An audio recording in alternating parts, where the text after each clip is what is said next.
도전적으로 조금 생소한 듯한 주제를 한번 이렇게 뽑아봤습니다. 말씀을 묵상하는 가운데 이런저런 하다가 시대적으로 우리에게 어떤 요구를 하고 있는가 이렇게 한번 생각해 봤습니다. 오늘 저는 그 사용자 적응, 영어로는 user experience 해가지고 UX라는 말을 굉장히 많이 쓰는데 사실 우리에게는 굉장히 생소한 말입니다. 디지털 용어 이쪽에 관련된 사람들은 아주 기본적인 단어이지만 그런데 아날로그와 디지털 사회로 전환하는 과정에 우리가 양쪽에 대한 이해가 필요하기 때문에 이런 용어를 통해서 저는 하나님의 깊은 은혜를 묵상하는 것을 나누고자 합니다.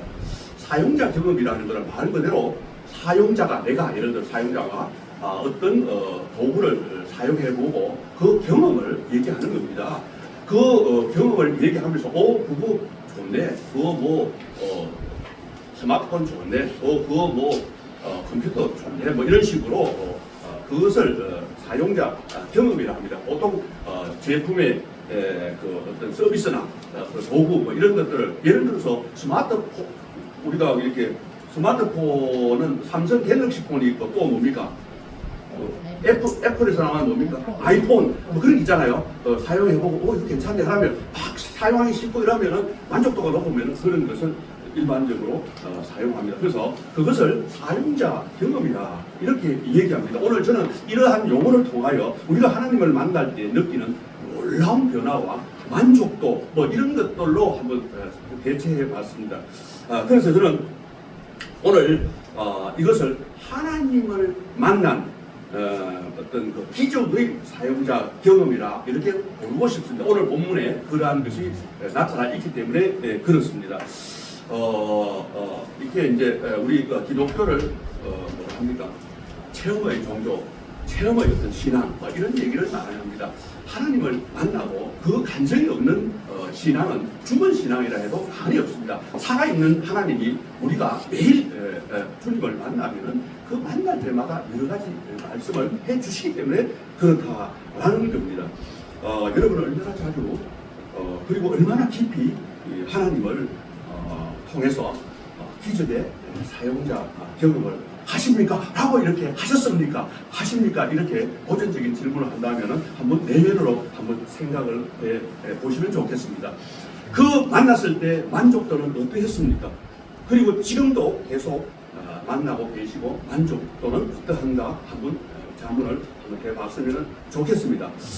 이 땅에서 하나님 나라로 살아간다는 것은 굉장히 어떻게 보면 축복입니다. 그런데 우리에게는 이미 하나님 나라로 살아갈 수 있는 그것을 주셨어요. 우리 안에 이미 성령님 계시고 그 성령님이 있기 때문에 우리는 이미 하나님 나라로 살아갈 수 있는 비밀을 주셨는데 우리는 그거를 누리지 못할 뿐이라는 겁니다. 그래서 오늘 본문을 통해서 사도행전 사실 3장 1절에서 26절 다인데 오늘 10절까지 부분만 제가 읽었습니다. 함께 성경을 이렇게 찾아놨다가 제가 한번 이렇게 할 때는 성경을 이렇게 보면서 이렇게 저 말씀을 함께 나누면은 더 좋겠다 이런 생각이 듭니다. 그래서 사도행전 3장은 기적의 사용자 경험을 가장 생생하게 보여주는 하나님의 살아계신 말씀이다 이렇게 저는 생각해 봤습니다.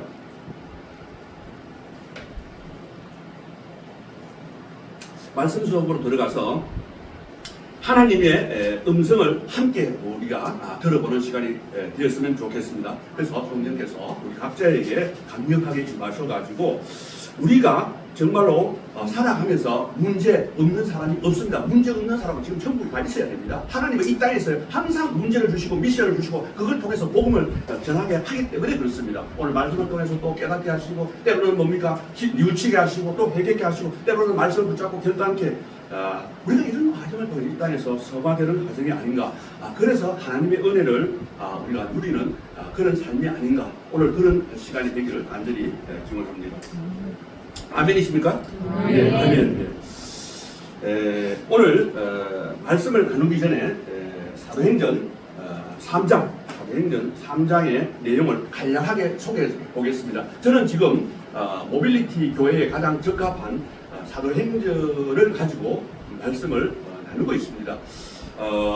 이미 6번째 말씀을 제가 전하고 있는데 오늘 사도행전 3장은 위에 보면은 2장과 4장 사이에 있습니다. 2장은 우리가 너무 잘 알다시피 오순절 성령 강림으로 인해 가지고 성령이 막 이렇게 강림해서 놀라운 일이 일어났습니다. 물론 그게 기적이 일어났죠.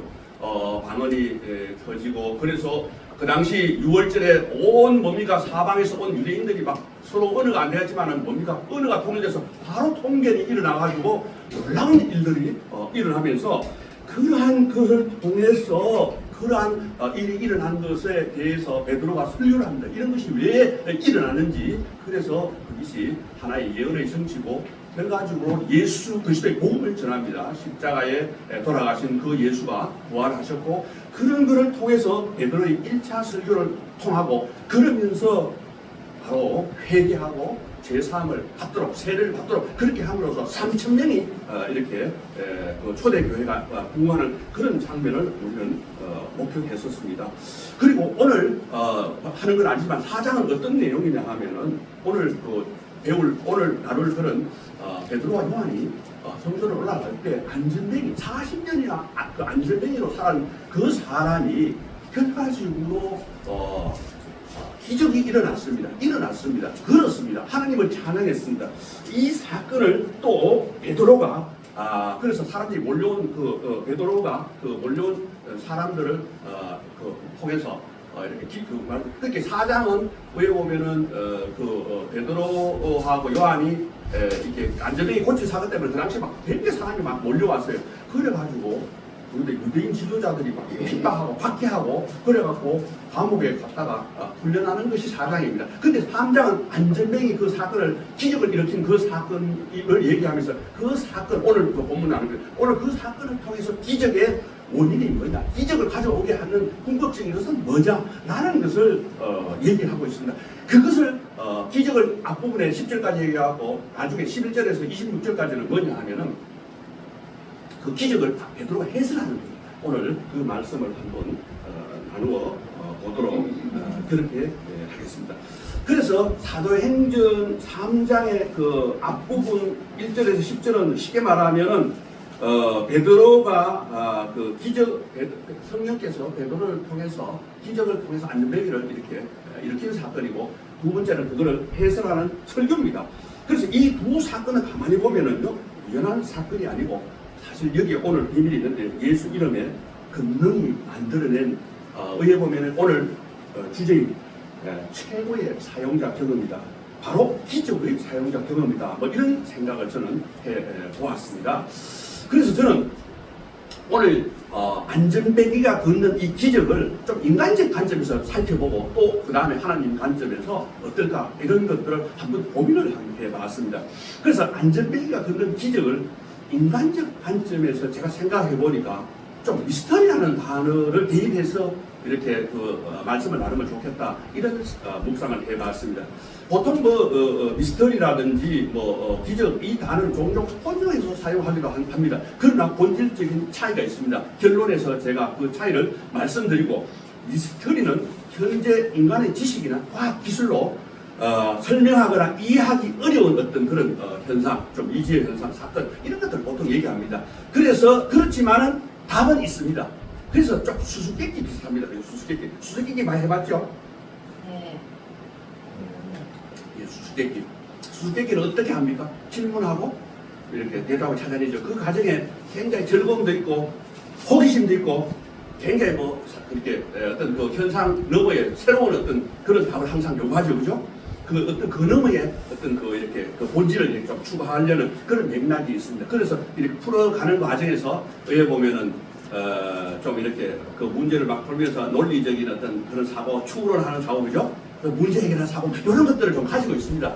그걸 통해서 의회 보면은 어떤 그 통찰력, 외본 상상력, 창의력 이런 것들을 요구하는 것 같습니다. 오늘 제가 수수께끼를 한번 내보겠습니다. 수수께끼를 내는데 너무 쉬운 문제를 내더라도 이해를 해 주시기 바랍니다. 나는 항상 무언가를 많이 먹습니다. 한만 많이 먹어도 절대 배부르지 않습니다. 나는 항상 목이 마릅니다. 엄청 목이 마릅니다. 절대 물을 그런데 마시지 않습니다. 나는 누구일까요? 나는 그런 수수께끼입니다. 혹시 아시는 분 있습니까? 아는데 대답을 안 하는 겁니까? 이거는 퀴즈 맞추고 오늘 네. 점심 때 특별한 나이. 예. 네. 한번 그냥 우리 하윤수 박사 그냥 네. 손만 그냥 들어봤답니다. 예. 보기보다 웃기는 분입니다. 다 아시는 것 같아요. 예, 예, 이게 우리 일상에 이거 없으면 못 삽니다. 굉장히 필요합니다. 나이, 나이라고 있어요. 나이, 예, 나이 땡입니다. 나이 땡. 공기. 공기, 땡. 공기도 뭐 그쪽에 비슷한 것 같습니다. 예, 참 그게 아주 유사한 것 같습니다. 그런데 제가 요구하는 건 아닙니다. 예, 이거는 퀴즈 내는 사람 마음대로니까. 수수께끼는 어려워요. 너무 어려워요. 네. 예, 옛날에 요새는 담배 피는 사람들이 늘 들고 다니던데 요새 그렇지 않 라이터? 예, 그거하고 관계 있는데 예, 불입니다. 불. 예, 파이어, 불. 아주 어렵습니까? 예, 좀 황당하죠? 문제가 좀 이상합니다. 예, 그렇게 나는 항상 많이 먹어도 절대 배부르지 않고 뿐만 아니라 나는 항상 목이 마른데 그거를 또 물은 절대 마시지 않는다. 예, 이렇게 원래 그 수수께끼는 의외에 그래서 우리 손녀가 수수께끼를 좋아하더라고. 그래가지고 할머니하고 맨날 수수께끼를 놀이를 하더라고. 근데 우리 손녀가 와서 물으니까 대답을 잘 못하겠다고 어렵더라고. 그죠? 항상 오늘 그 미스터리가 좀 그렇지 않나 이런 생각을 해봅니다. 이 미스터리는 많이 보면은 그 핵심이 어떻게 그 일이 일어났는가에 대한 해답을 좀 찾지 못해요. 오늘 해답을 찾지 못했잖아요. 그죠? 그런 거를 한번 찾아가면서 한번 말씀을 나눠보고자 하는 겁니다. 오늘 우리는 평생 풀리지 않는 하나의 그 미스터리를 한번 파헤쳐 보고자 하는 것입니다. 그것은 바로 나면서부터 얻지 못하는 한 사람 안전뱅이에 대한 미스터리입니다. 그는 계속해서 성전 미문에 앉아 계속 왜 부부를 하고 있었을까요? 한번 이런 또 반문을 해볼 수 있을 것 같습니다. 인간의 이성과 과학으로는 도저히 찾을 수 없는, 그죠? 이 난제를 해결하기 위해서 저는 어떤 탐정, 원래 이런 것들은 미스터리 이런 걸 뭡니까? 무슨 소설입니까? 탐정 소설, 그죠? 추리 소설, 이런 차원을 조금 이렇게 상상을 해보면서 한번 탐구해가면 문제를 풀어가면 더 좋을 것 같습니다. 그래서 오늘 사도행전 3장을 현장 속으로 들어가 보려고 합니다. 우리의 삶이 가만히 보면 때로는 미스터리가 아닌가, 이 미스터리를 풀어가는 여정이 아닌가, 신앙생활 중에도 그런 면이 인간적으로 보면은 그렇다라는 겁니다. 그래서 저는 설교의 그 탐정 소설을 이렇게 풀어가는 첫 번째 단계로서 풀리지 않는 수수께끼가 바로 등장합니다. 그것은 사건의 발달이고 오늘 앞부분에 그걸 좀 제시하면서 세상에서 추구하는 그 답을 한번 찾아보겠습니다. 세상에서는 이 수수께끼에 대한 답을 어떻게 그렇게 다르게 얘기하면은 현장 조사를 통해서 그 용의자들의 그 통해가 아리바이를 이렇게 하잖아요, 그죠? 그런 것처럼, 그죠? 그렇게 생각을 하고 그다음에는 성경만이 말하는 그 진리를 하나의 그 단서, 결정적인 단서를 통해서 해결책을 제시하면서 사건을 재구성해서 한번 우리가 어떻게 살아갈 거냐 이런 것들을 한번 나누어 보도록 그렇게 되겠습니다. 이러한 여정은 우리의 삶을 짓누르는 그 미스터리를 풀고 예수 그리스도의 그 이름의 권능 이런 것들을 이래서 우리가 감동적인 기적의 어떤 순간을 경험했으면 좋겠습니다. 그런 시간이 오늘 그 사건이 여러분에게도 일어났으면 좋겠다 하는 그런 마음으로 전해보고자 합니다. 먼저 오늘 함께한 그 미스터리를 한번 추적해 가보겠습니다. 그 보면은 성경 속에서 펼쳐진 이 기묘한 장면은 우리 보면 또 우리의 삶을 돌아볼 수 있는 그런 시간도 될 수 있다는 것입니다. 모든 것이 완벽해 보이는 이 현장에서 안전뱅이가 40년 동안 가장 중요한 변화는 일어나지 않고 있다는 겁니다. 그래서 사도행전 본문 3장 1절에서 3절 이것을 한번 이렇게 보시면서 말씀을 보시면서 따라가면 좋겠습니다. 한번 읽어보겠습니다. 제가 제9시 기도 시간에 베드로와 요한이 성전으로 올라갑니다. 그때 시간입니다. 나면서 못 걷게 된 이를 사람들이 메고 옵니다. 사람들이 메고 어떤 사람들이 메고 오는지 그죠? 메고 옵니다. 이는 성전에 들어가는 사람들에게 구걸을 하기 위하여 날마다 여기 보면은 태어나서 언제부터 그 갖다 놨는지 모르지만은 40년은 좀 덜 살지 모르겠지만 그냥 40년 동안 이문이라는 성전문에서 갖다 놨습니다. 그래서 그날 베드로와 요한이 성전에 들어가려고 함을 보고 이 안전뱅이 이 사람이 구걸을 합니다. 이 장면에서 우리는 하나의 사건의 발단을 한번 제시해 보고자 합니다. 저는 이 사건이 가만히 보면은 종교 시스템이 완벽하게 돌아가고 있는 그런 상황입니다. 한번 봅니다. 제9시 기도 시간은 그 유대인을 말하면 오후 3시잖아요. 그죠? 당시 유대인들의 정규 기도 시간이었습니다. 유대인들 3번 기도했잖아요. 그죠? 이 완벽한 종교 시스템이 돌아가고 있다는 겁니다. 유대인들에게는 엄숙한 기도와 예배 시간이었던 모든 것이 질서정연하게 돌아가고 있었다면 그 다음에 말하는 것은 뭐냐 하면은 또 아주 완벽의 미의 극치인 그것이 어디냐 하면은 미문이라는 성전문에 나면서부터 걷지 못하는 사람이 앉아서 구걸한다는 겁니다. 이때 미문이라는 것은 아름다운 미자입니다. 그 다음에 아름다운 문이다 이렇게 번역할 수 있습니다. 원어에 보니까 아름다운 이거는 호라이아이라 해갖고 이거는 완벽한 아름다움이라 이런 뜻입니다. 다르게 얘기하면은 그 정도로 이렇게 만들어갖고 하나님의 영광을 완벽하게 드러낼 수 있는 그러한 시간과 장소에 해당하는 겁니다. 바로 얘기하면은 완벽한 시스템, 그 다음에 완벽한 아름다움 앞에서 우리는 충격적인 미스터리를 목격하는 겁니다. 이렇게 생각하면서 못 걷게 되니 이거는 원어에 찾아보니까 어머니 뱃속에서부터 절름발이라 그런 뜻이더라고. 그런데 이 사람은 40년 동안 이렇게 오늘 본문이 없지만 4장에 가면 4장 22절에 한번 보세요. 4장 22절에 보면은 그 나이가 40여세라 그래 돼 있죠, 그죠? 40여세입니다. 그래서 인간적인 힘으로는 전혀 변화되기 어려운 불가능한 상태입니다. 그래서 그 한 자리에 계속 앉아 있었다는 겁니다. 한번 생각을 해보시기 바랍니다. 여러분 한 자리에 40년 동안 앉아 있은 적이 있었나요? 이 40년 동안 같은 전망 속에서 하루하루 반복을 했습니다. 완벽한 종교, 완벽한 아름다움이 공존하는 바로 그것에서 그의 삶은 전혀 변화되지 않았습니다. 매일 같이 성전 안으로 들어가 수많은 제사장들과 신실한 유대인들이 그를 지나쳐 갔습니다. 마치 선한 사마리아 그 사건을 보는 듯한 우리의 이웃이 누구인가 라는 겁니다. 물론 그 안에 돈을 이렇게 던지는 사람도 가끔 있었겠죠. 매일 성전으로 들어가 예배하고 기도하는 수많은 사람들과 제사장들이 이 안전뱅이를 의해 보면 수십 년 동안 봤을 겁니다. 하지만 그들은 그에게 아름다움이 아닌 어떻게 그냥 의해 보면 할 수 없어 불가능한 존재로 그냥 남겨두었던 것 같습니다. 그들은 하나님이 주신 율법과 제사 시스템을 완벽하게 지켰습니다. 준수했습니다.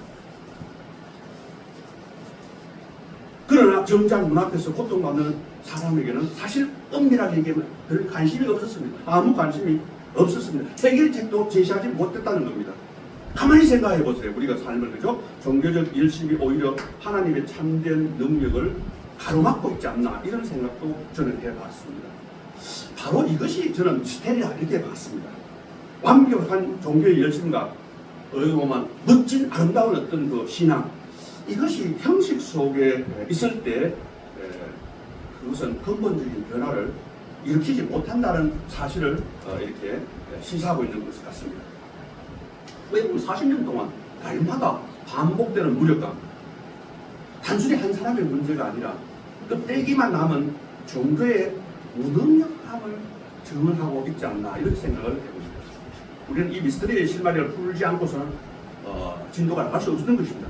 과연 이 기만 상황을 누가 만들겠느냐 이런 것을 2단계에서 한번 추적을 한번 해보겠습니다. 사랑하는 우리 모빌티 함께한 우리 가족 여러분 오늘 수사관이 되어서 수사관 여러분, 아니 탐정관 여러분, 이 미스터리 사건의 용의자를 이제 수사 한번 해보시기 바랍니다. 이 사건의 진범은 뭘까? 더 정확히 말해서 이 미스터리를 해결할 수 있는, 그죠? 해답은 무엇일까?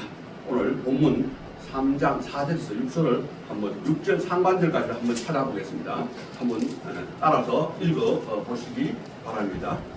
베드로가 요한과 더불어 주목하여 이르되 우리를 보라 하니, 이게 우리를 보라, 이때 원어에 보니까 이 보라는 아테니죠. 그 다음에 그가 그들에게 무엇을 얻을까 하여 바라보거나, 이때 보다는 에펙토카이라고, 에펙토카이를 하더라고요. 베드로가 이르되 은과 금은 내게 없거니, 여기까지 말씀을 가지고 하나의 그 용의선상에, 현장에서 용의선상에 있는 단서를 가지고 한번 답을 한번 찾아보도록 한번 해보겠습니다. 오늘 이 본문에서 두 종류의 바라봄이 충돌하고 있습니다. 이 헬라어 두 개가 달랐습니다. 그 베드로가 바라보는 거, 요때 베드로가 바라보는 깊이 들여다보다 깨뚫고 보다, 뭐 이런 말입니다. 다르게 얘기하면 안전뱅이의 영혼 깊음까지 깨뚫어보는 어떤 영적 시선을 두고 얘기하는 겁니다. 반면에 안전뱅이가 바라보는 거는 기대하며 뭔가 바라는 겁니다. 안전뱅이는 40년 동안 익숙한 습관대로 봅니다. 공전을 얻기를 기대하고 바라보고 있습니다. 이 사람은 세상적 해결책을 얻어서 은과 금을 바라보고 있었어요. 은과 금에 고정되어 있었습니다. 그래서 저는 첫 번째 문제 해결책의 용의자를 물질로 봤습니다. 안전뱅이 40년 동안 돈에 의해서 살았잖아. 그죠? 그러니까 그에게 돈은 생존의 유일한 수단입니다. 문제 거의 해답처럼 보였을 겁니다. 우리도 보면은 그런 한번 이런 것들 내면을 한번 우리 자신에게 한번 적용해 보는 것도 나쁘지 않습니다. 하지만 돈은 그의 고통을 잠시 들어줄 수 있고 그의 무력함을 근본적으로 해결하지는 못합니다. 그의 몸은 여전히 굳어 있었고 그의 마음은 여전히 공허했습니다. 두 번째 용의자는 인간의 노력과 의지입니다. 많은 사람들이 이런 말을 합니다. 그 친구 보고, 야, 의지만 있으면 돼. 그래도 열심히 노력해봐. 뭐든 가능할 거야. 이런 것들은 우리 보고 자수성가한 사람, 우리 자주 말합니다. 굉장히 그 성공 스토리에 적절한 말입니다. 그러나 하나님 입장에서 보면 굉장히 교만한 말입니다. 그 말은 자기 의를 드러내기 때문에 그러합니다. 하나님은 자기 의를 드러내는 걸 굉장히 싫어합니다. 우리는 굉장히 교만하게 자기 의를 드러낸다는 겁니다. 현대 사회를 지배하는 강력한 어떤 신념의 카드이기도 하다는 겁니다. 하지만 사실은 한 번도 걸어본 적이 없는 사람에게 일어나 할 수 있다. 아무리 외쳐도 사실 와닿지 않습니다. 인간의 의지와 노력에는 분명하게 한계가 있다는 것을 우리는 너무나도 잘 알고 있고, 그 인간의 노력과 한계가 실패로 번번이 끝났을 때를 너무 잘 알고 있다는 겁니다. 세 번째 용의자는 형식적인 종교의식입니다. 안전뱅이를 성전에 앉아가지고 사순절에 거기 보면 세월을 보냈습니다. 매일 성전에서 나오는 그 뭡니까? 향내음, 그 다음에 구시 기도 소리, 그 다음에 거룩한 제사 분위기, 이러한 것은 그 안전뱅이의 삶에 도움을 주지 못했습니다. 형식적인 어떤 종교 행위다. 이렇게, 그러니까 그 영혼의 갈망, 육체의 그 무능력, 그런 것들에 대해서 붙여주지를 못했습니다. 이 모든 용의자들은 가만히 보면 부분적으로는 오늘 이렇게 도움이 되었습니다. 그러나 근본적인 해결책은 못했다는 겁니다. 진정한 해결책은 뭘까라는 겁니다. 바로 다음 단계에서 찾아보겠습니다. 오늘 사도행전 3장 6절에서 16절을 통해서 한번 찾아볼까 합니다. 3장 6절에서 16절을 한번 따라가 보시기 바랍니다. 3장 6절에서 16절을 한번 제가 쭉 하면서 그거를 한번 해놓고 다시 말씀을 나누면 더 이해가 좋을 것 같아서, 자, 3장 6절에서 16절 사건 현장을 가봅시다. 6절, 베드로가 이르되 은과 금은 내게 없거니와 내게 있는 이것을 내가 주노니 나사렛 예수 그리스도 이름, 나사렛 예수 그리스도 이름으로 일어나 걸어라. 일어나 걸어라. 오른손을 잡아 일으키니 발과 발목이 곧 힘을 얻고 이어서서 걸으며 그들과 함께 성전으로 들어가면서 걷기도 하고 뛰기도 하며 하나님을 찬송하니, 모든 백성이 그 걷는 것과 하나님을 찬송하는 것을 보고 그가 본래 성전 인물이 아니라 구걸하는 사람인 줄 알고 거기에서 일어난 일로 인하여 심히 놀랍게 여기며 또 놀랍니다. 안전뱅이 나은 사람 안전뱅이가 베드로와 요한을 꽉 붙들고 있으니까 모든 백성이 크게 놀라갖고 막 달려와 솔로몬 행각에 사람들이 우와 모입니다. 이때 바로 오늘 복음을 전하는 겁니다. 1절부터는 사실 베드로의 2차 설교입니다. 2차 베드로가 이제 2장에서 1차 설교 때문에 오늘 2차 설교에 해당하는 겁니다. 베드로가 이것을 보고 백성에게 말하되 이스라엘 사람들아 이 일이 왜 놀랍게 여기냐 우리 개인의 근성과 근거로 이 사람을 듣게 한 것처럼 왜 우리를 중마하느냐 베드로하고 요한 왜 우리를 박쳐하고 난리냐 이런 말을 합니다. 그러면서 이제 어떻게 생각하면은 베드로가 예수의 정체성을 대해서 역사적으로 13절에서 15절까지 쭉 얘기하고 있습니다. 시간이 없어 그냥 넘어가겠습니다. 16절에 보면은 바로 예수 이름, 그 이름을 믿음으로 이름이 너희가 보고 있는 이 사람을 선하게 했다. 안전뱅이를 일으키게 했다. 이름이 누구 이름이? 예수 이름이. 예수로 말미암은 또 믿음이 예수로 말미암은 믿음이 너희 모든 사람 앞에서 이같이 완전하게 나게 했다. 이렇게 이름은 선하게 했고 믿음은 어떻게 했어요? 완전하게 나게 했다. 완전하게 나게 했다. 굉장히 저도 한때 어느 선교사님 이렇게 집회를 하면은 막 이렇게 막 일어나고 막 이렇게 병든 자가 이런 그런 분하고 이렇게 같이 대화도 하고 말씀도 나누고 그런 몇 분이 있습니다. 그 가운데 브라질에 계시는 분인데 이분은 뭐 진짜로 이렇게 집회 중에 이렇게 하면 막 나서 안전뱅이 안 나서 저도 그랬으면 좋겠지만 하나님은 또 그게 상황에 맞게 은사를 주시는 것입니다. 오늘 우리에게 주신 은사가 있는데 그걸 사용하지 않음으로 인해 갖고 사용자 경험이 있긴 있는데 자주 사용하지 않아서 그것을 우리가 사용하지 못하지 않나 이런 생각도 저도 좀 해본다는 겁니다. 오늘 본문 6절에 안전뱅이에게 은가금은 내게 없다고 단호하게 베드로는 말합니다. 이는 단순히 가난하는 고백이 아닙니다. 내가 돈이 없다는 그런 고백이 아닙니다. 이것은 물질적인 것으로 결코 해결할 수 없다는 선언입니다. 베드로는 세상의 가짜 해결책을 거부하고 대신에 뭡니까? 그에게 가장 중요한 내게 있는 이것이 뭡니까? 이름이죠. 예수 이름이죠. 내게 있는 이것을 이 오노마라는 것을 그 원어의 오노마가 예수의 이름입니다. 고대 근동에서는 이름에 굉장히 오노마에 굉장히 보고 의미를 부여했습니다. 오노마 자체가 이름이 정체성 여러분 이름에 대해서 뭐 나쁘게 얘기하고 기분 나쁘잖아요, 그죠? 역시 성경에 이름이 참 많이 나오는데 이름에 대한 상당. 그래서 이름 속에는 어떤 말이 있냐 하면은 여기에는 예수님으로 대입을 하자면은 이름에 능력이 있는 겁니다. 이름이 파워가 있는 겁니다. 이름에는 오소리티 능리가 있는 겁니다. 뿐만 아니라 예수의 이름에는 어떤 것이 있느냐 하면은 현존 임재가 있다라는 겁니다. 바로 예수 이름으로 일어나 그러라 하니까 바로 어떻게 일어났잖아요. 하나님 지금 우리와 함께 하시고 저는 늘 그렇겠습니다. 성령님 우리와 함께 하시니 감사합니다. 오늘 이 시간에 우리와 함께 하고 있습니다. 보이지 않는 하나님을 볼 수 있다는 것은 영원입니다. 그래서 지금 이 시간 우리와 함께 하고 있다는 겁니다. 그런 걸 느낀다는 것은 바로 우리가 음성을 들을 수 있다는 그런 생각을 해봅니다. 베드로는 예수의 이름으로 외친 베드로가 예수의 이름으로 외친 것은 바로 예수님 자신이 그곳에 불가능한 자를 가능하게 하시도록 선포했다는 겁니다. 이런 선포가 우리도 필요하다는 겁니다. 우리도 이미 그렇게 하고 있어요. 앞선에서 언제가 보기도 하고. 그래서 응답을 안 해준다고 하나님 없다 이렇게 부인하는 건 굉장히 어리석습니다. 사도 바울도 아시다시피 평생의 가시를 갖고 있었습니다. 우리를 겸손하게 하는 그런 도구인 것 같습니다. 오늘 3장 6절에 나타난 나사렛 예수 그리스도, 이것은 삼중 고백입니다. 나사렛 예수 그리스도, 굉장히 중요한 파워를 갖고 있습니다. 나사렛이라는 것을 원래 찾아보면은 나조라이오스라고, 이것은 다르게 얘기하면 멸시박은 받는 작은 동네 출신이다 이런 의미고요. 그래서 나사렛, 아이고 저 천한 것 뭐 별볼로 없는 동네에 여기에 예수님이 살았고 여기에 예수님이 임했고 하나님의 사랑이 임했다는 겁니다. 두 번째 고백은 예수라는 거 우리는 너무나 잘 알고 있습니다. 요한은 원이시다, 그죠? 예수, 야훼, 여호와, 그죠? 그래서 뭡니까? 원어를 히브리 원어는 예수스, 그죠? 요한은 구원이시다. 예수님은 구원이시다. 인류의 구원자다. 세 번째 그리스도라는 것도 크리스토스라고 원어에 이 말은 기름 부은 왕, 쉽게 말하면은 우리의 왕 대신 예수님, 그죠? 그것을 의미합니다. 이 세 가지가 동시에 이름을 통해서 현존이 실제가 일어났다는 겁니다. 그죠?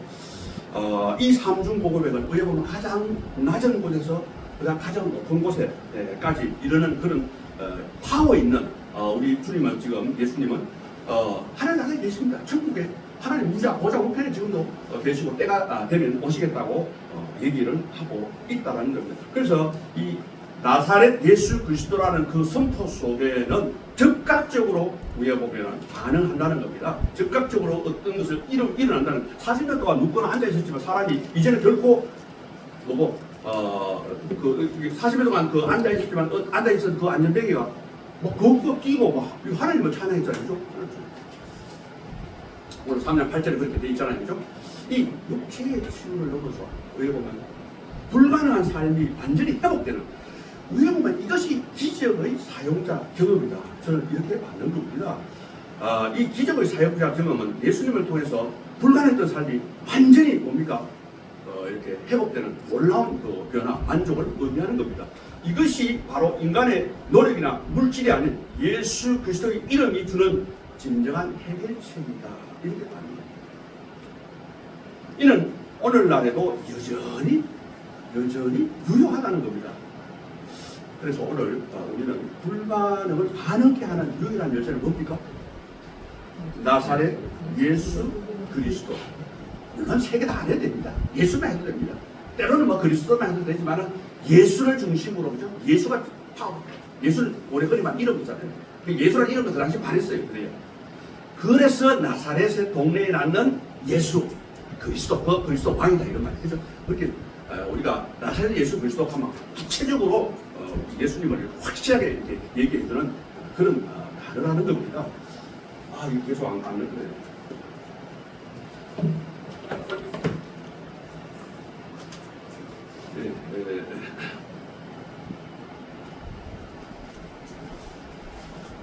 이제 쭉 이렇게 한번 이렇게 마무리를 하는 선상으로 한번 가보겠습니다. 조금 더 있습니다만은, 사랑하는 우리 하늘나라 가족 여러분,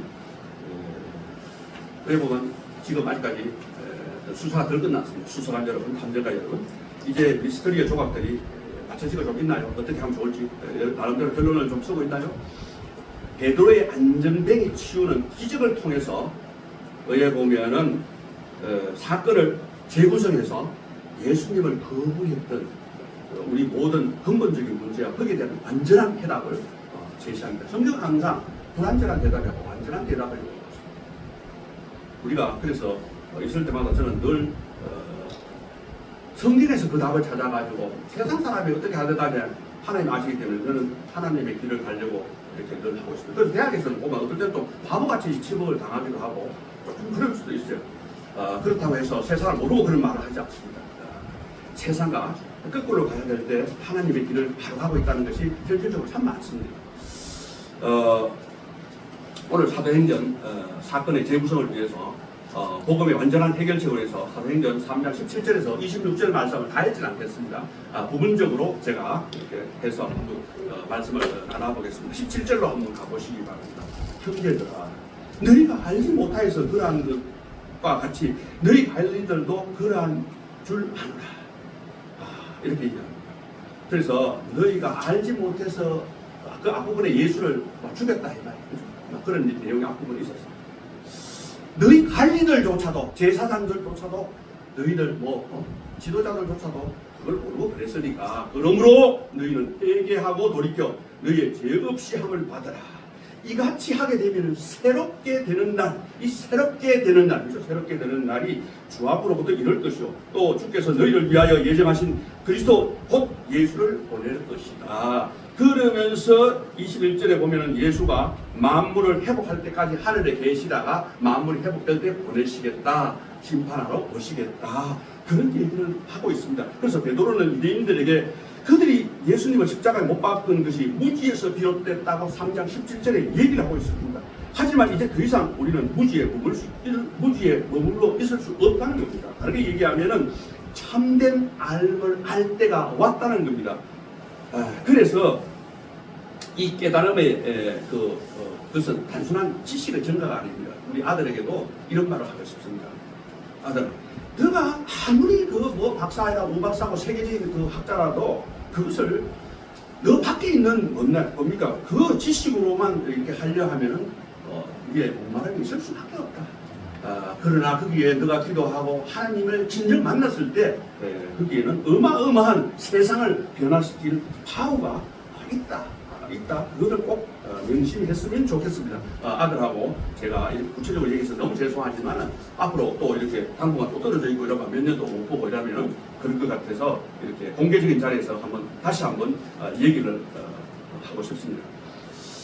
그래서 베드로는 의에 보면은 삶의 그 결단으로 이어져야 되기 때문에 베드로는 단호하게 외칩니다. 그러므로 너희가 회개하고 돌이켜 너희 죄 없이 함을 받으라. 이렇게 굉장히 단호하게 얘기합니다. 우리가 사도행전 2장에서도 베드로의 설교를 통해서 3,000명이나 회개하고 세례를 받고 막 이렇게 되죠. 이게 어마어마한 일입니다. 이 외침은 단순한 도덕적 변화를 촉구하는 것이 아닙니다. 회개는 지난번에 제가 말씀을 드렸습니다만은 그 헬라어로 메타노이아라고 이것은 어떤 뜻이냐 하면은 그 죄를 돌이키는 겁니다. 쉽게 말하면 마음의 변화, 생각의 변화를 그래서 삶의 방향 전환을 의미합니다. 다르게 얘기하면 이것을 말로 엮으면 하나님 앞에서 우리의 마음을 바꾸고 죄의 굴레에서 벗어나서 삶의 방향을 확 바꾸는 완전히 돌아서는 그런 영적인 어떤 뭡니까 명령이다 이렇게 얘기해 볼 수 있다라는 겁니다. 그래서 회개에서 돌이키는 거, 이 굉장히 죄를 알고 돌이켜서 방향을 전해서 나아가는 거, 이 굉장히 중요하다는 거. 죄사함을 받고 새롭게 되는 날, 이 새롭게 되는 날을 원래 찾아보니까 유쾌하게 되는 날 이런 뜻도 있겠는데 새롭게 되면 유쾌하게 되고 마음의 변화가 일어나잖아요. 그죠? 이거 얼마나 좋습니다. 그래서 이거는 가만히 보면 하늘에 계신 예수 그리스도는 하늘에 계시다가 개인의 어떤 뭐 회개, 제사함 이것을 개인적 구원에서 그 넘어서 하늘나라가 우리 가기 전에 우리는 이 땅에서 예수 그리스도의 재림이 있을 때 오늘 20절에 21절에 뭐라고 했어요? 만물이 회복될 때 오시겠다 했기 때문에 우리가 만물이 회복될 때 오실 때 그때 우리가 어떤 자세로 있어야겠습니까? 회개하고 돌이켜가지고 정말로 하나님 있어서 기뻐요. 하나님 있어서 너무 감사해요. 유쾌한 그런 마음을 가지고 살 때에 우리가 예수를 영접해서 우리가 하늘나라에 입성할 수 있지 않겠습니까? 그죠? 이 말씀을 통해서 저는 이런 생각을 한번 해봤습니다. 그 웨일즈의 부흥을 한번 이렇게 찾아봤습니다. 1904년에서 5년에 영국 웨일즈 지방에서 일어난 영적 대각성 운동, 우리나라에도 1907년에 그 영향을 줬는데 그 에반 로버츠라는 그 26세의 젊은 신학자입니다. 그런데 광부였습니다. 이 사람을 중심으로 뜨거운 기도 운동이 일어났습니다. 이것이 도화선이 됐다는 것. 그 기도는 아주 간단했습니다.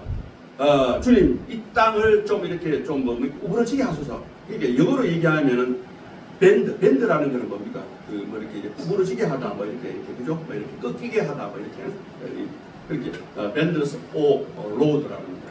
그래서 이 구부러진다는 걸 어떻게 생각하면 하나님 앞에서 보면은 교만과 완고함을 이렇게 구부러지는데 이렇게 뭡니까? 꺾는 거죠. 그렇게 해서 겸손함과 회개함으로 나아가게 한다는 그런 간절한 소망을 갖고 이렇게 기도하기 시작했습니다.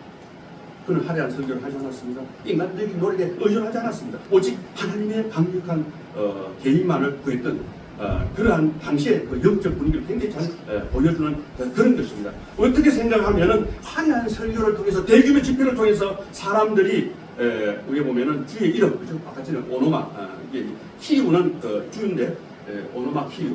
이때 그 주의 이름을 부르자 놀라운 기적들이 경험했다는 겁니다.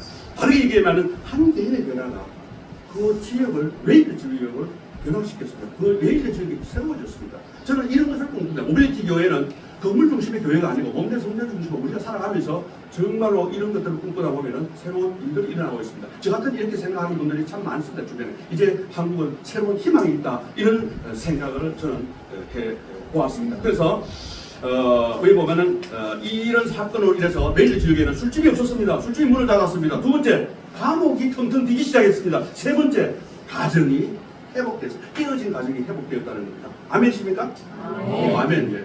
그때마다 마음속으로라도 아멘 외치시기 바랍니다. 저는 뭐 설교자는 아멘 안 해도 좋습니다. 그러나 마음속으로 크게 아멘을 하시기 바랍니다. 그럴 때 로마서 12장 2절에 누가 잘하셨습니다. 너희는 이 세대를 못 받지 말고 오직 마음을 새롭게 함으로 변화를 받. 이 변화를 받아가 바로 뭡니까?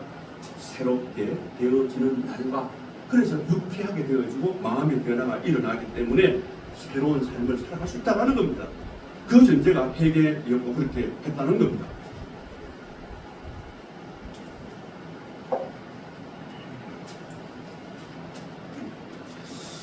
오늘 함께한 우리 가족 하늘 가족 여러분, 이제 여러분의 차례입니다. 40년 동안 안전뱅이처럼 또 벨즈의 그 에반 로버츠처럼 여러분은 예수님께 의해 보면 즉각 반응하는 그런 기적의 사용자 경험을 시작하시겠습니까? 아멘. 이거 다 참아야 돼요. 기적의 사용자 경험을 이제는 아까 전에 믿음이 어떻게 했어요? 완전하게 낫게 했다고 했어요. 예수 이름은 그렇지 않고 낫게 했지만 그 예수 이름과 그 믿음을 갖고 할 때 그래서 저는 세 가지 질문을 한번 던져봅니다. 세 가지 질문을 던져봅니다.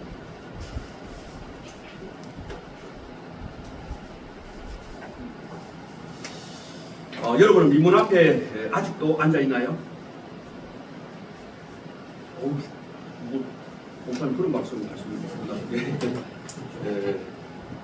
혹시 두려움의 문 앞에 앉아있나요? 슬픔의 문 앞에 앉아있나요? 혼돈의 문 앞에 앉아있나요? 그죠? 아니면 연약함의 문 앞에 앉아있나요? 오늘 우리는 믿음의 문 앞에 앉아있기를 베드로는 강력하게 선택하고 있죠. 그죠? 미문이 아니요. 미문이 아마 아름다워도 안 돼요.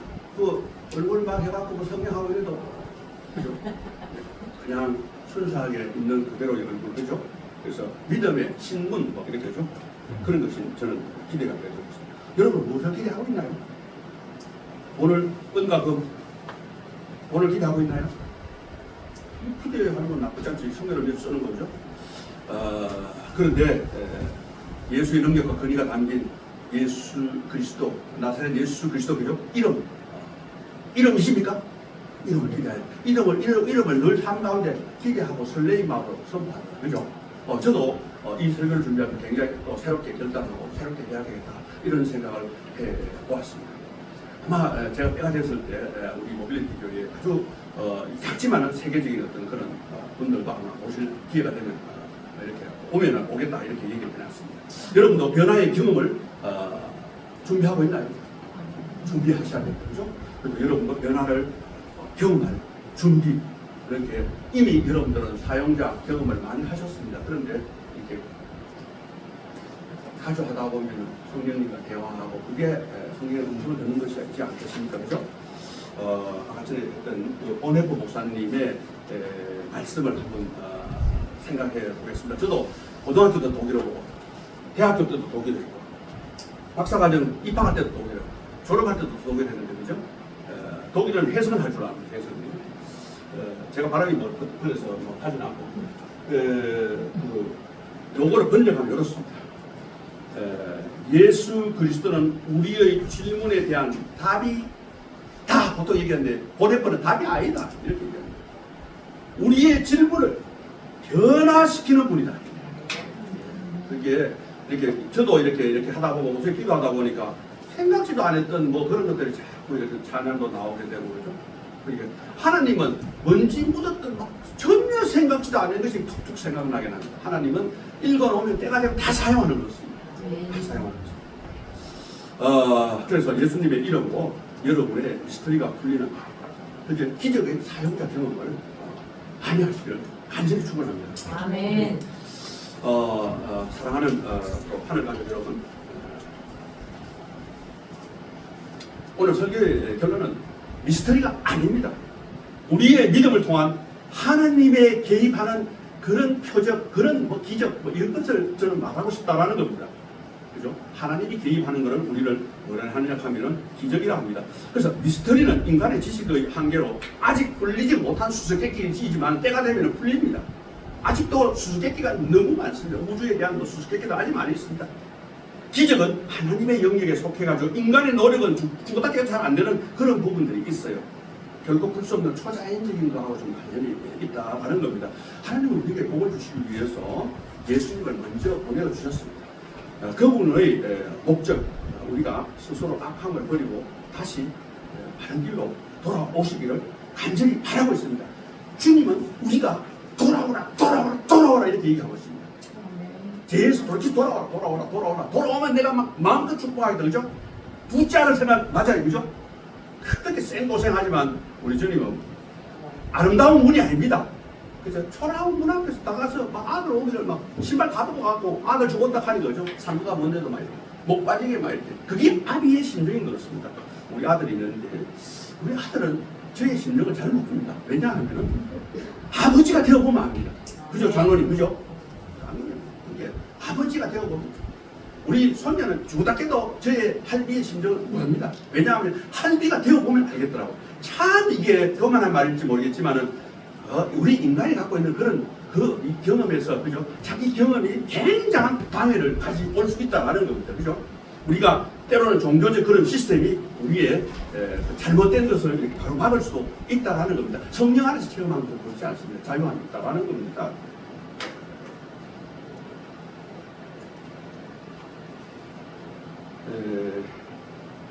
기적은 어떻게 생각하면은 바로 우리 옆에 있습니다. 바로 우리 곁에 있습니다. 우리가 잘 못하는 말을 할 수 있는 것이 기적입니다. 예를 들어서 여보 미안해. 여보 정말로 사랑해. 연애하던 시절을 생각해보고 또 우리 장로님 보면 너무 자주 이렇게 그걸 사용해서 우리 권사님 핸드폰에 뭡니까? 이걸 뭐라 합니까? 이걸 뭐라 합니까? 카톡에 그걸 뭐라 합니까? 앞에 있는 프로필에 뭐라고 되어 있는지 압니까? 여보로 되어 있어요. 여보를 너무 좋아해서 여보로 되어 있어요. 여보 사랑해. 여보 사랑해. 여보는 뭐라고 하셨어요? 사랑해서. 또 사랑해지 뭐 그럼 그럼 장로님은 사랑해로 되어 있습니까? 예, 사랑해. 장로님은 뭐 사랑합니다. 그렇게 또 우리는 아들 엄청 해야 그럼 아멘 할렐루야. 저도 닭살스럽지만은 저희 아내를 엄청 사랑합니다.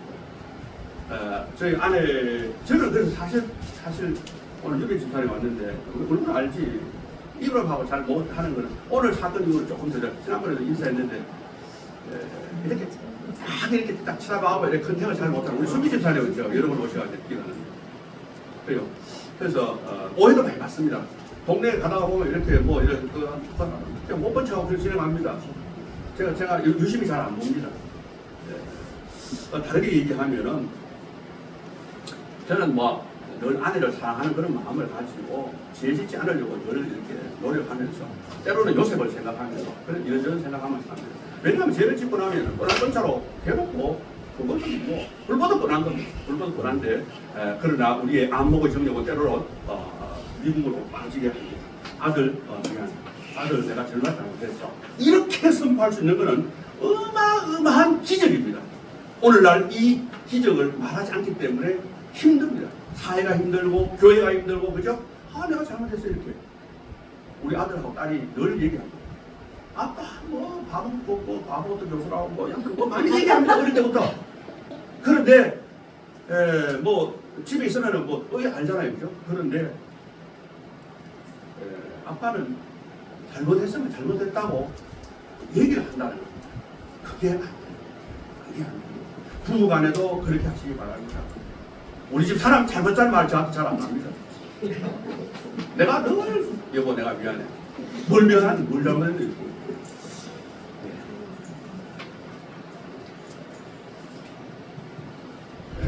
오늘 저는 이런 말을 전하고 싶습니다. 마무리를 좀 해보겠습니다. 세상이 주는 행복은 잠시 동안입니다. 하지만 예수님이 이름이 주는 경험 이건 영원한 겁니다. 그래서 바로 지금 이 시간에 여러분에게 예수님이 말씀하십니다. 예수님이 말씀하십니다. 일어나 걸으라. 아멘. 지금 붙잡고 있는 그 부부를 일어나서 그냥 걸으세요. 믿음으로 받아가면 됩니다. 오늘 집에 가서도 그걸 꼭 붙잡고 하면 틀림없이 변화가 일어납니다. 이건 제가 믿음으로 선포하고 제가 기도하면서 준비가 되고 있습니다. 우리가 그러면 기적을 그 사용자 경험을 했다면 이제 기적의 사용자 경험을 어떻게 해야 되겠습니까? 기적은 사용자 경험을 사용해야 됩니다. 오늘 누구처럼 베드로처럼 베드로는 반드시 복음을 위해서 썼습니다. 우리가 이 사용자 대응을 전도하는데 사용해야 된다는 거예요. 베드로처럼 나사렛 예수 그리스도 이름으로 명하노니 일어나 걸으라 이렇게 명령해야 됩니다. 그리고 베드로처럼 기적을 통해 예수님이 복음입니다. 예수님이 답입니다. 예수 안에 문제 해결이 있습니다. 이래 복음을 전해야 됩니다. 그럴 때에 상대방은 우리 안에 성령이 있기 때문에 바로 응답을 합니다. 우리 인간적인 것을 복음을 전하면 주닥해도 그 사람은 안 받아들이는 게 율법이기 때문에 그 영을 터치하지 않습니다. 시간이 너무 많이 지났는데 그래서 저는 이런 말을 하고 있습니다. 낙심해서 일어나 걸으시기 바랍니다. 무력감에서 일어나 걸으시기 바랍니다. 어떤 과거의 실패 이런 것들이 가슴을 막 옥죄일 때 일어나 걸어라 하는 주님의 음성을 예수님의 음성을 듣고 그냥 걷어차고 일어나서 그냥 믿음으로 새로운 삶을 창조해 가시기를 기원합니다. 아멘. 제가 설교를 마무리하면서 이걸 한번 같이 한번 읽어봤으면 좋겠어요. 글자가 너무 적어서 잘 안 보일 수도 있는 건데 오늘 설교를 요약하면서 제가 한번 기도문을 만들어봤습니다. 우리 아내가 요새 읽는 기도문 해가 책을 갖고 읽더라고요. 예, 우리가 성경을 기도가 잘 안 될 때는 그걸 읽어도 충분히 읽어요. 때로는 기도를 잘 못하겠으면 우리 하윤수 박사님 기도 적어가 기도하면 됩니다. 때가 되면 우리 모빌리티 교회에서 기도를 하시기 바랍니다. 예, 한번 같이 한번 읽어보자. 시작. 영광의 아버지 오늘 저희들이 기도하시고 살아있는 말씀이 살아있는 감정을 위해 저희에게 양면한 주님으로 감사합니다. 저희는 영적인 문제들이 많아서 아름답지만 변화를 느끼고 사는 기분 앞에 앉아 세상의 꿈과 꿈의 시선을 위한 인간의 노력과 행적인 종교 행위에 의지하며 불감 속에 승심을 보여줍니다. 그러나 주님, 베드로가 안전행위의 영혼 깊은 곳을 깨뚫어 보았듯이 지금 이 순간 성령의 강력한 인재를 허락하시오. 저희의 마음과 영혼을 깨뚫어 보아 주옵소서. 세상의 어떤 것도 아닌 오직 주님의 능력과 권위가 담긴 나사렛 예수 그리스도의 이름으로 저희에게 말씀하여 주옵소서. 그의 이름의 능력으로 주님의 끊어진 마음이 깨어지고 무력함의 사슬이 끊어지고 절망의 자리에서 온전히 일어나 걸어가게 하옵소서. 이제 저희의 삶이 단순히 육체적 치유를 넘어 불가능이 완전한 회복되는 나사렛 예수 그리스도의 이름으로 기도의 사용자 경험이 되게 하옵소서. 저희가 받은 이 놀라운 은혜를 마음에만 간직하지 않게 하시고 베드로처럼 담대하게 예수 그리스도의 복음을 선포하는 성도가 되게 하옵소서. 저희의 입술을 통해 주의 이름이 선포될 때 웨이트의 보험처럼 개인의 변화가 지역 전체를 변화시키는 역사가 일어나게 하옵소서. 저희의 모든 삶을 통해 주님의 영광을 안전히 원하며 영원한 기적의 사용자 경험을 허락하신 예수 그리스도의 이름으로 기도드립니다. 아멘.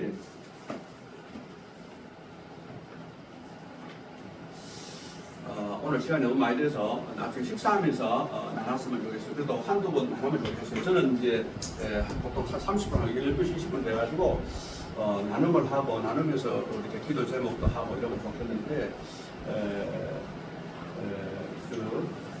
말씀 시간에서 나누시기 바라고 오늘 배가 고플 수 있으니까 오늘 말씀을 붙잡고 기도했으면 좋겠습니다.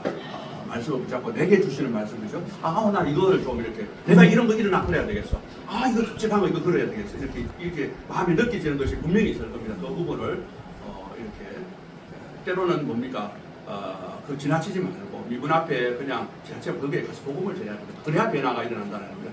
그냥 보고 지나가고 돈 줘갖고 안 되고 복음을 전하라는 겁니다. 복음의 생명이고 거기에 기적이 있다는 겁니다. 그럴 때 하나님이 최고 기뻐한다는 겁니다. 움직이지 못하는 사람들은 모빌리티가 없는 겁니다. 우리는 모빌리티가 얼마나 이렇게 사지가 멀쩡하면 그죠? 그래서